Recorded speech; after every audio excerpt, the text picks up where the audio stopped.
Hello. Today we're going to talk about polymorphism, which is a Greek word for many forms, but in Java it means that a reference variable can reference objects of classes that are subclasses of the variable's class. So we have this class graded activity, and we have an object called exam, which is a graded activity. Of course, we can set exam to a new graded activity, an object of the graded activity type, but also when graded activity is used as a superclass for final exam,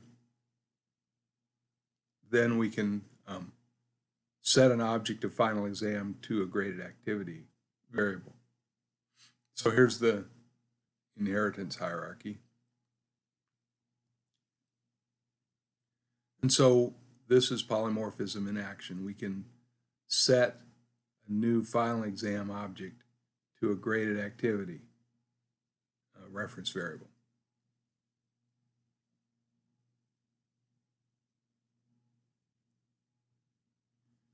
So here are three other examples based on this class hierarchy. Notice that pass-fail activity, pass-fail exam are all descended from graded activity, so they can be used as polymorphic references to those exams. So graded activity has three methods: set score, and get grade. And you can only use a graded activity variable, a polymorphic, even if it's polymorphic, you can only use it to call those methods. So here we have exam being a new pass-fail exam. It's a graded activity reference variable, and it can call get score and get grade, but it cannot call get points each, which is from pass-fail activity. The compiler or the Java virtual machine will check that. So here's a UML diagram of this setup, and those three methods at the top are the only three that can be called. Now, we do have the fact that getGrade is overridden in pass-fail activity, so it can be called, and it's this version that gets used. We'll see that in a minute. But getPointsEach is down here in pass-fail exam. It's not one of the ones that the polymorphic variable references. Therefore, it can't be called.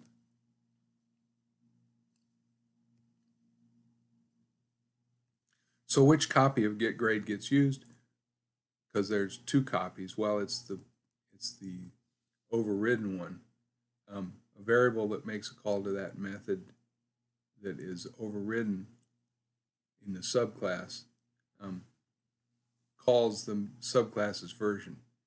And the Java virtual machine figures out, because of late binding, which variable, which method it refers to. So it's the object's type, not the reference type. In other words, the object on the right-hand side, not the reference variable on the left-hand side, that determines which method is called. Of course, you can't do the opposite. You can't assign a superclass object to a subclass reference variable. So here is an example of polymorphic behavior, this UML diagram on the right, and the red statements show where polymorphic examples happen. When we get down to the bottom and display all the grades, this is one usefulness of it. For three different activities with three different sets of arguments and three different results, we have one loop that loops through all three and calls set score and get grade for each one.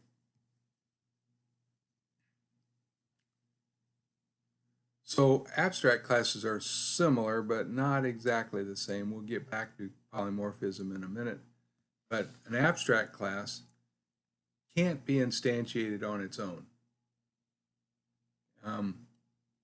The purpose for abstract class, one purpose anyway, is to define some of the methods, but leave some of the methods open for the subclass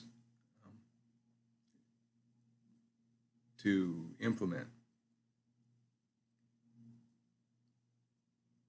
So we just place the abstract keyword in front, and it causes the class to become abstract.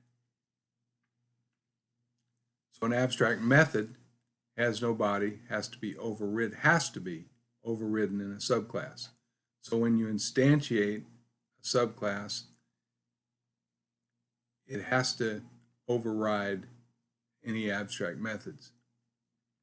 So again, you put the keyword abstract in the method header.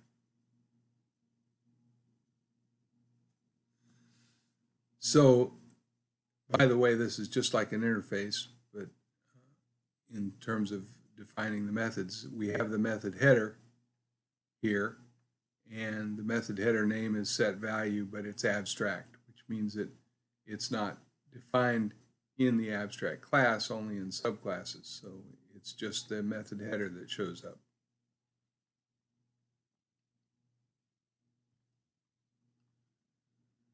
So here's an abstract class called student, and it has one abstract class down at the bottom called get remaining hours.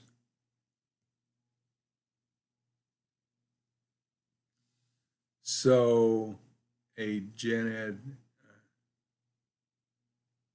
let's see. Oh, here, a comp sci student extends student, and so get remaining hours is unique to a comp sci student. And so but you do have to implement it in order to satisfy the abstract class. So here's a UML diagram.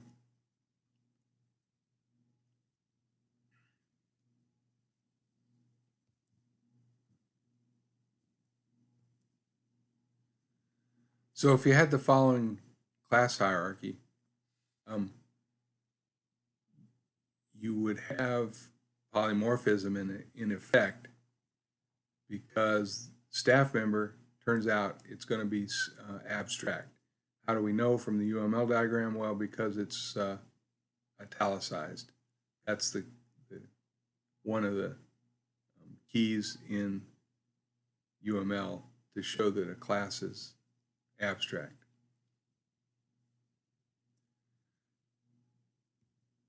So here's staff member. Notice it is abstract because it has the keyword abstract in the method header, in the class header. And it also has pay as abstract.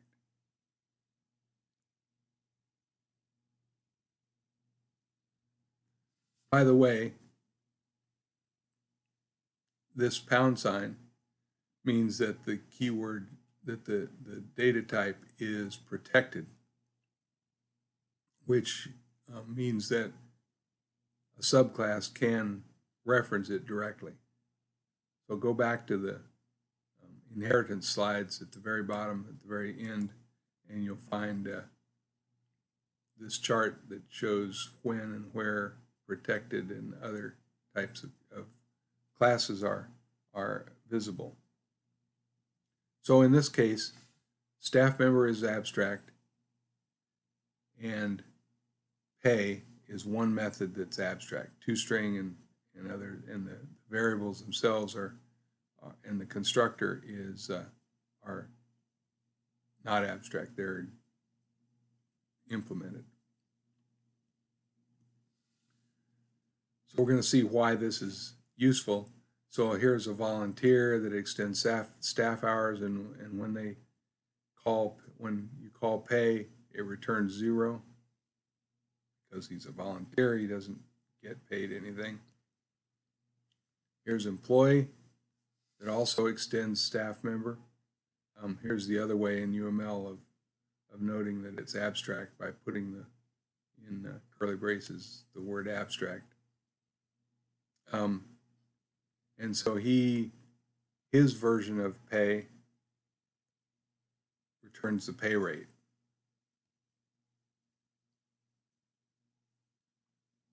Here's an hourly worker extends employee.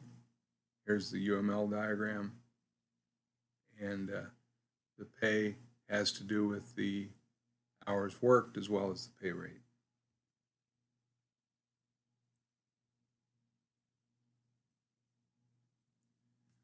So it has direct access to all of these in the answer to this question. It has access to the Social Security number, the pay rate, the phone, the address, and the name, because all of them are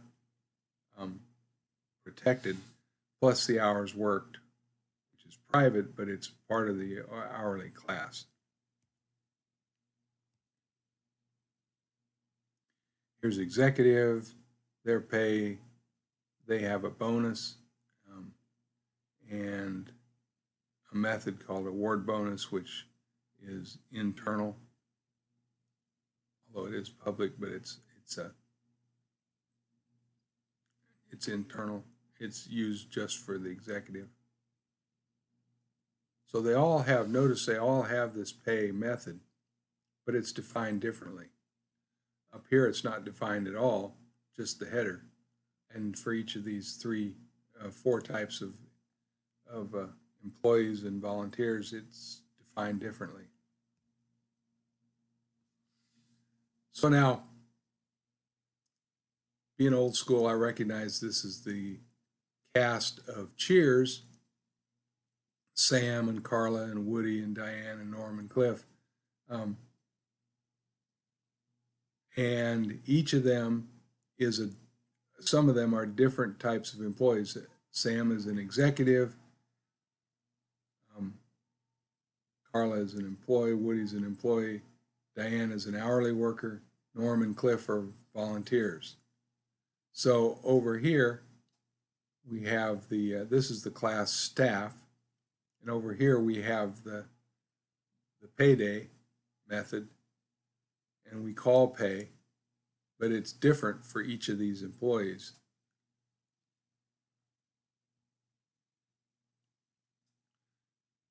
So they're all staff members, and all we have to do is call payday once, and we loop through all of them and generate the output, which is this list right here. Notice the different pay amounts, and for the volunteers, Norm and Cliff, it just says thanks down